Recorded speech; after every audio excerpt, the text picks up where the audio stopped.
between the U.S. and Canada collapsing overnight. A 50% tariff on $20 billion worth of Canadian goods taking effect at midnight. The Trump administration says Canada walked away from a deal that would have cut tariffs on steel, aluminum, autos, and lumber. Now, Canada is promising to hit back dollar for dollar, raising the stakes in a major fight with one of America's closest trading partners. Here to tell us more is U.S. Trade Representative Ambassador Jamieson Greer. Ambassador, thanks for joining us. This is kind of big news. So what do you expect to happen from here? Do you think trade talks will get back on track, or will there be a pause here for a while? It's hard to say. We don't have new talks planned with the Canadians. We're moving forward with measures that respond to Canadian retaliation. Remember, as President Trump has introduced a trade policy to reshore American production and protect American jobs, two countries have retaliated against the United States, the People's Republic of China and Canada. And Canada does a lot of business with China. They do, and they continue to retaliate. And after a year of that retaliation, we've said enough, and so we've taken countermeasures. Our interest is in protecting American workers and protecting American supply chains. We've been offering to bring the Canadians along on that path, really to cut the tariffs on them, on steel, on tariff autos, even lumber, things that are sensitive for them. And they've always had the best deal, and they still would have an even better deal, but they didn't want that. All right, so here's our Vice President, J.D. Vance. He was out in Ohio, and he's talking about American workers being replaced by labor overseas. Watch. They have voted for corporations who sent jobs overseas rather than good American businesses who invested in you, invested in your communities, and increased your jobs. Who do these Democrats put first? Everyone else. You know who the Trump administration puts first? Americans. You, my friends, that's who we fight for.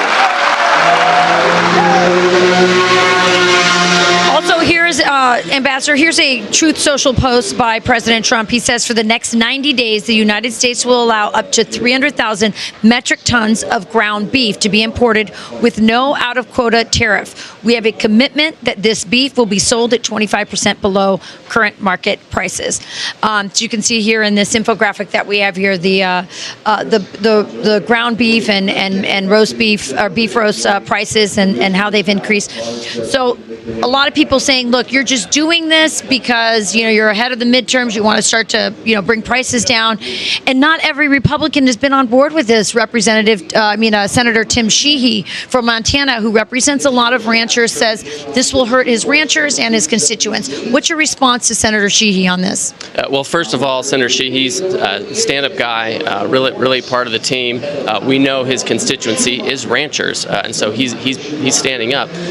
What I will say is under President Biden, the price of beef skyrocketed. Finally, we've stabilized it a little bit. The price of beef came down a little bit last month, which is great. And this 300,000 metric tons that the president has agreed to come in is just for 90 days. It only represents about 2.5% of annual consumption. And so it should be designed to really bring in the beef that consumers need the most. Okay, I want to talk to you about this last topic because it's one that's very dear to my heart.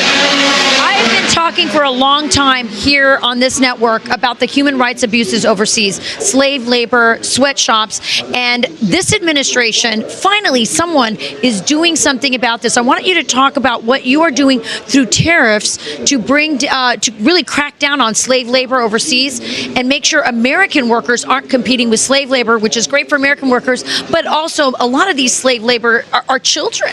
That's right. So the Republican Party's always been the party of freedom since Abraham Lincoln freed the slaves. And so President Trump, since his first term and now, his trade policies have also prevented the import of goods into the United States made with slave labor or forced labor overseas. We have really strong laws in America that do that.